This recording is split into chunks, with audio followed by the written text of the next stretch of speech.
Mas Mulon. Saya berasal dari Sumatera Utara. Prodi saya pendidikan pertanian terhadap Indonesia. Saya sedang mengampu di dalam semester 5. Di sini saya ada tugas dari mata kuliah Selekta Pendidikan dan Kebudayaan Indonesia. Jadi langsung saja Pak, tadi sudah perkenalan saja kepada pertanyaan apakah peran Candi Ngempon dalam konteks keagamaan di masa lalu ada, bagaimana? Untuk Candi Ngempon sendiri pada masa lalu menurut orang-orang Hindu ataupun dari kata ngempon sendiri berasal dari kata ngempon, itu berasal dari kata empu atau tempat orang-orang pintar, atau kalau orang Hindu mengatakan dari kata pangempon. Pangempon yaitu tempat berkumpulnya para biksu atau pendeta Hindu pada masa itu. Jadi untuk kompleks Candi Ngempon sendiri bisa dikatakan kalau sekarang itu seperti pesantren kalau umat muslim pada masa ini. Jadi Candi Ngempon ini tempat menuntut ilmu para mungkin orang-orang yang ingin menuntut ilmu agama ataupun kanuragan ataupun ilmu sejarah tentang pada masa itu di Candi Ngempon ini. Terus bagaimana, apakah ada ritual atau kegiatan budaya yang masih terkait dengan Candi Ngempon hingga saat ini? Kalau untuk ritual agama ataupun budaya untuk saat ini tidak ada, karena memang dari pemerintah setempat pun istilahnya mungkin sudah melupakan itu. Sekarang pertanyaan terkait sosial dan pendidikan Pak. Bagaimana Candi Ngempon dapat dijadikan objek pembelajaran dalam pendidikan kebudayaan ini? Untuk Candi Ngempon sendiri sebagai objek pembelajaran yaitu misalnya kita kebanyakan yang datang ke sini adalah mungkin pelajar-pelajar dari SMP atau SMA sekitar Kabupaten Semarang. Mereka menggali bahwa di sini dulu pernah ada istilahnya kerajaan yang berada di kawasan Kabupaten Semarang, sehingga menjadi istilahnya Candi Ngempon juga menjadi salah satu ikon Kabupaten Semarang, bahwa di Kabupaten Semarang sendiri menjadi istilahnya kota atau kerajaan yang sudah ada sejak dulu. Terus selama Candi ini berdiri, apakah ada tantangan yang dihadapi dalam pelestarian Candi Ngempon? Kalau untuk tantangan ataupun masalah yang sering kita hadapi pada perawatan Candi Ngempon, yaitu biasanya yang paling sering kita hadapi adalah pada waktu musim penghujan seperti ini. Kalau musim penghujan seperti ini, seperti Anda lihat, batuan candi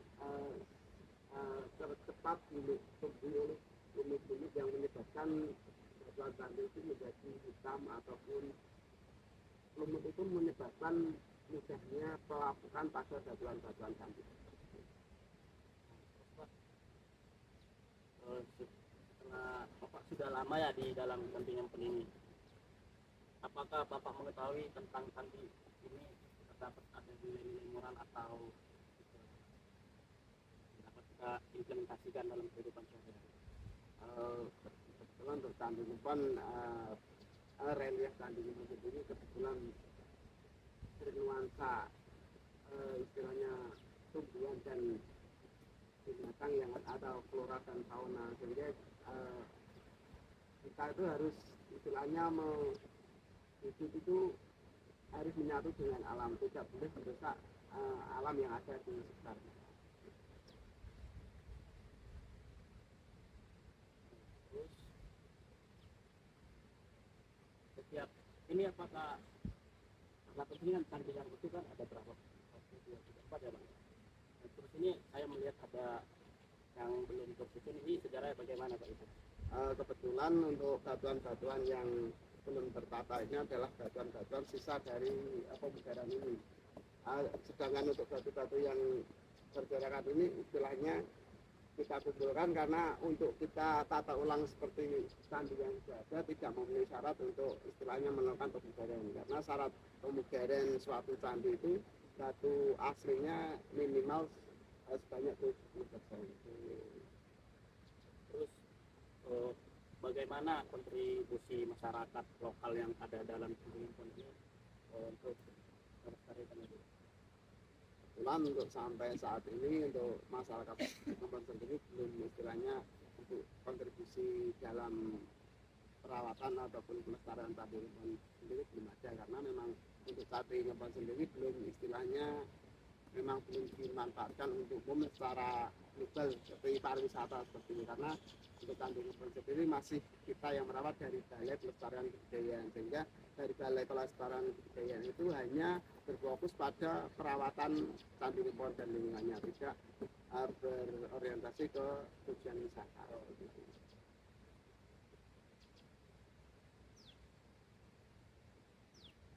Ini Pak kan bagian arsitekturnya kan apakah ada setiap bagian arsitektur ini mengandung makna tertentu? Untuk Candi Kempon sendiri mungkin arsitek candi kebanyakan candi adalah hampir sama ya, karena untuk susunan batuan-batuan candi istilahnya kalau orang Hindu itu pasti ada istilahnya, pasti ada artinya, tapi untuk kebetulan sampai saat ini saya masih belum bisa memahami, tapi untuk dasarnya saya tahu itu adalah pondasi ataupun selasa dan pondasi, selasa batang putih, sedangkan untuk bagian atas itu kita sebut dengan stupa itu dengan yang daerah seperti pikiran itu kala itu adalah untuk pintu masuknya, jangan masalah kita jalan masuk itu maka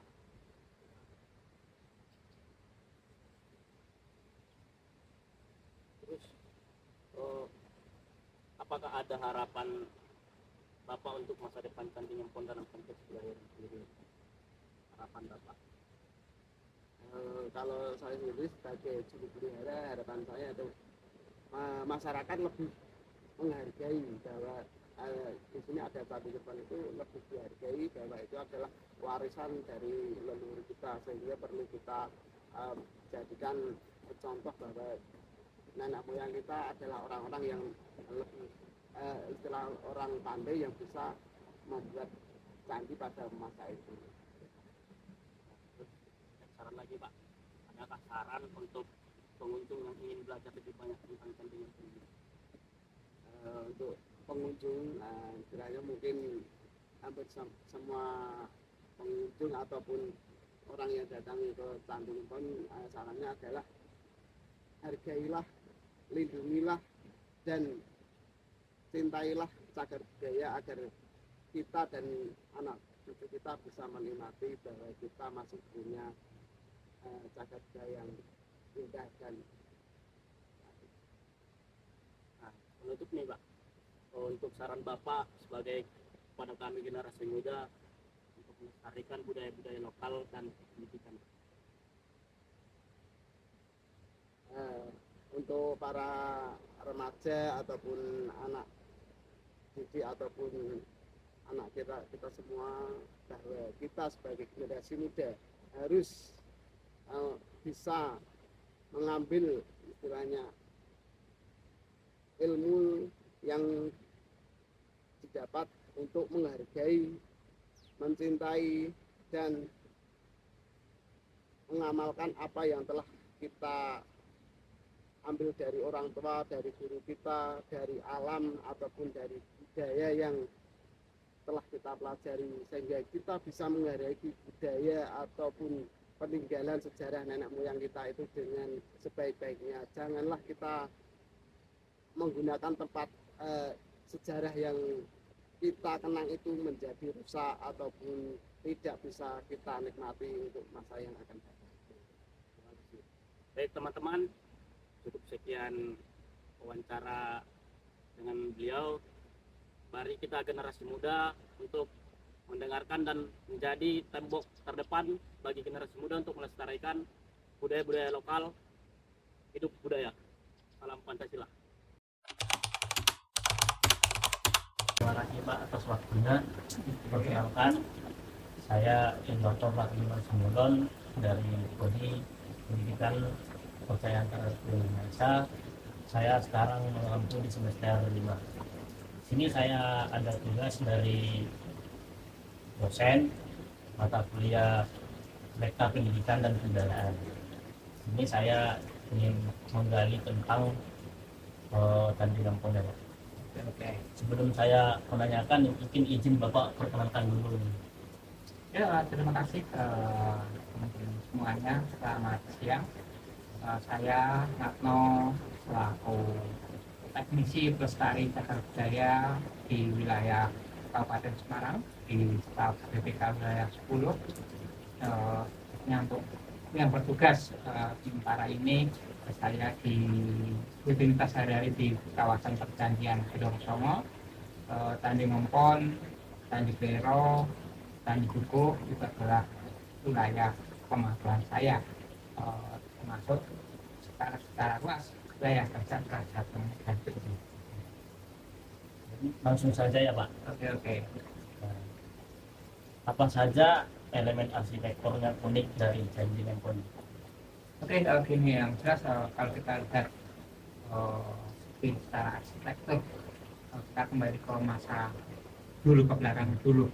Kalau kita lihat arsitektur yang besar-besar dan candi besar-besar ada seperti Prambanan, Borobudur, Sewu, Praosan, dan ini adalah sebagai tonggak monumental pusat peradaban dan kejayaan pada masa itu. Tapi kalau kecil-kecil di daerah pegunungan, daerah ini adalah sebagai tempat pemujaan. Kalau kita lihat memang di Candi Ngempon sini ya sedikit unik juga. Nanti bisa dilihat ornamen-ornamen yang ada merak dan sebagainya. Ini adalah keunikan yang ada di Candi Ngempon. Sedangkan tadinya juga kecil-kecil, ya, tidak seperti di daerah lain. Terus bagaimana peran Candi Lampung dalam konteks keagamaan atau ritual di masa lalu? Ya, kalau kita lihat secara fungsi dalam hidup global, bahwa di situ dengan filsafat Mahameru, gunung tinggi, di situ dewa bersemayam, dan sebagai replika kosmos dari gunung Mahameru, dan ini sebagai tempat dewa bersemayam. Kaitannya di sini kita bisa melihat ke sebelah utara, yaitu adanya gunung Ungaran. Seperti itu. Ini secara otomatis bahwa di Candi Ngempon sendiri juga digunakan sebagai tempat peribadatan. Tapi gini, baik peribadatan maupun pemujaan semuanya betul. Menurut Profesor Dr. Suksmono dalam bukunya Sejarah Bangunan Indonesia Kuno halaman 111 menunjukkan fungsi candi ada dua. Yang pertama adalah sebagai tempat pemakaman raja-raja atau pendeta yang berkuasa pada masa itu. Hal ini dengan adanya ditemukannya kotak batu yang berisi akut jenazah. Yang kedua adalah sebagai tempat pemujaan. Rata-rata candi-candi di Indonesia adalah sebagai tempat pemujaan. Seperti halnya di Candi Ngempon di sini karena kondisinya di daerah pinggir ada sungai, ada sawah. Ini adalah simbol kesalahan beragama. Ada sawah, hutan, sungai. Ini adalah simbol kesalahan, simbol perpaduan. Ya, makanya kalau kita lihat segi arsitektur, Candi Ngempon juga digunakan sebagai tempat pemujaan. Sering dari saudara-saudara dari Hindu, dari kepercayaan sudah mengadakan upacara di sini. Kalau dilihat di sisa-sisa untuk kalau bahasanya sesaji atau kehormatan itu masih ada di sini. Terus beralih ke pertanyaan dalam sosial dan pendidikan ya Pak. Bagaimana Candi Ngempon ini dapat dijadikan objek pembelajaran dalam pendidikan kebudayaan di Indonesia Pak? Yang jelas sesuai dengan Undang-Undang Nomor 5 Tahun 2017 kaitannya dengan pemajuan kebudayaan, Undang-Undang Pemajuan Kebudayaan salah satunya ada kegiatan namanya ritual khusus. Ada ritus, ada tradisi, ada yang lain. Untuk di Candi Ngempon sendiri bisa digunakan untuk wisata religi, bisa sejarah dan religi juga bisa. Kalau kita lihat sering kemarin itu bulan apa Mas Par ya digunakan untuk kegiatan sembahyang saudara ini pernah Mas Par ya bulan Oktober kemarin sudah ada. Berarti itu salah satu contoh ya, ritualnya Pak yang tadi. Iya. 8 Oktober. Kemarin ada ritual di sini juga kadang ada masyarakat sekitar yang menganut kayaknya kejawen seperti itu, tapi masih sering katakannya bahasanya sembahyang.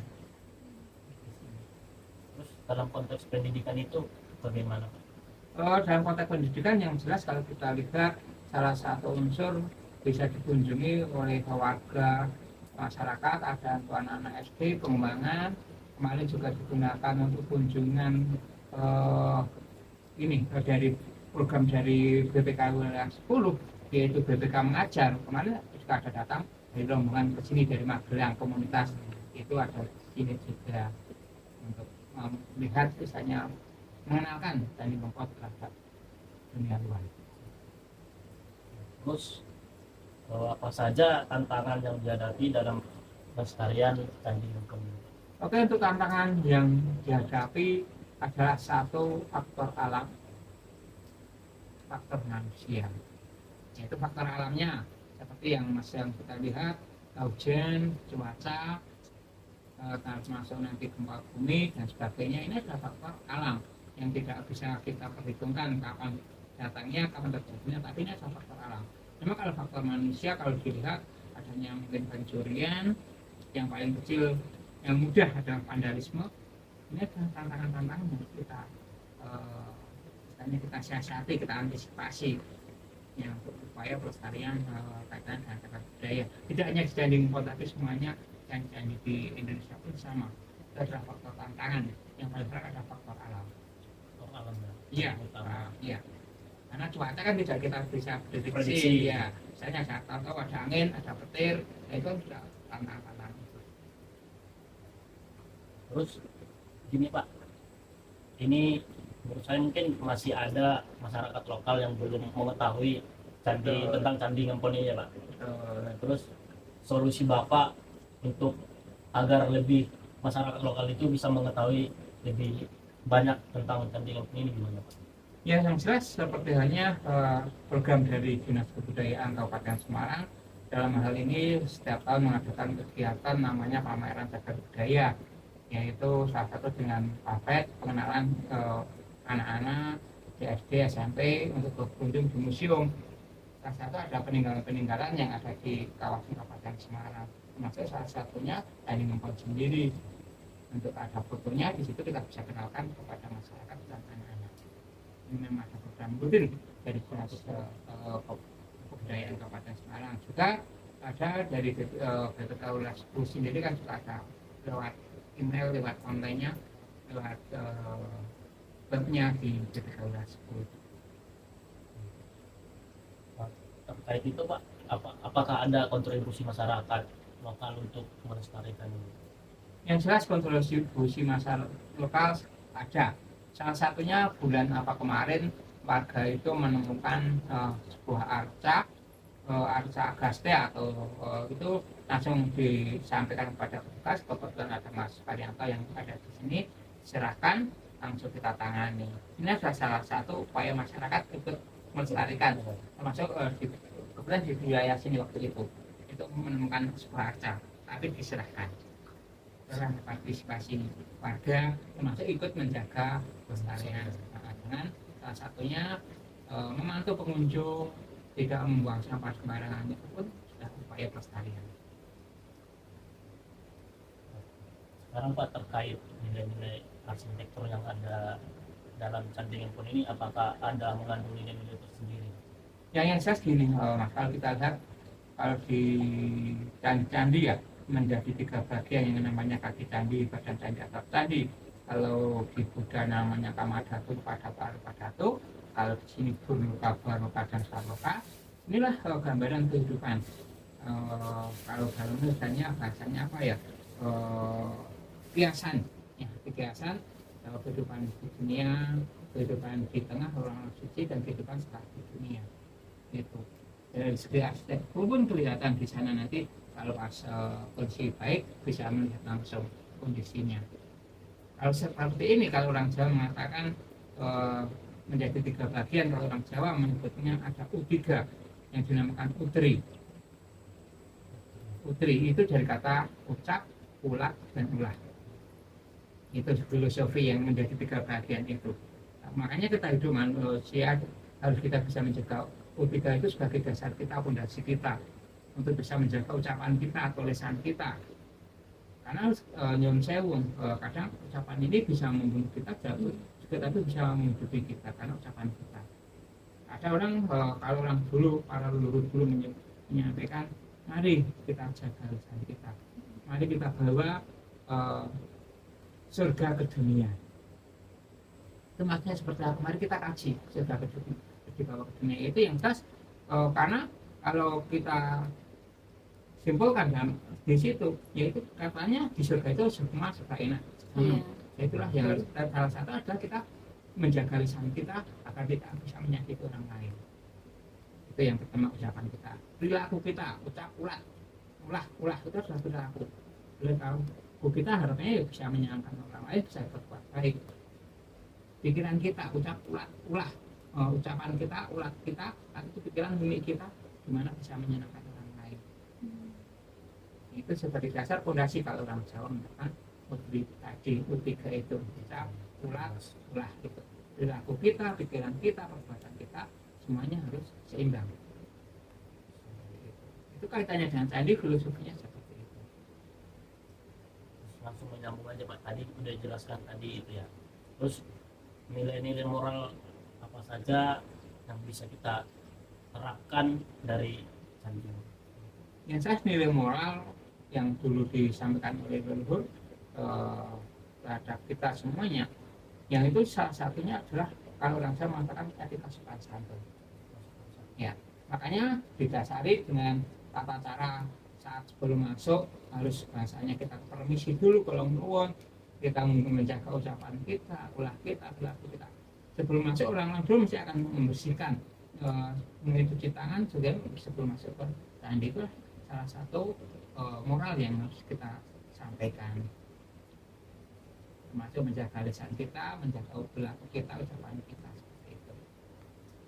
Karena walaupun seperti itu adalah sebagai tinggalan leluhur yang dianggap suci.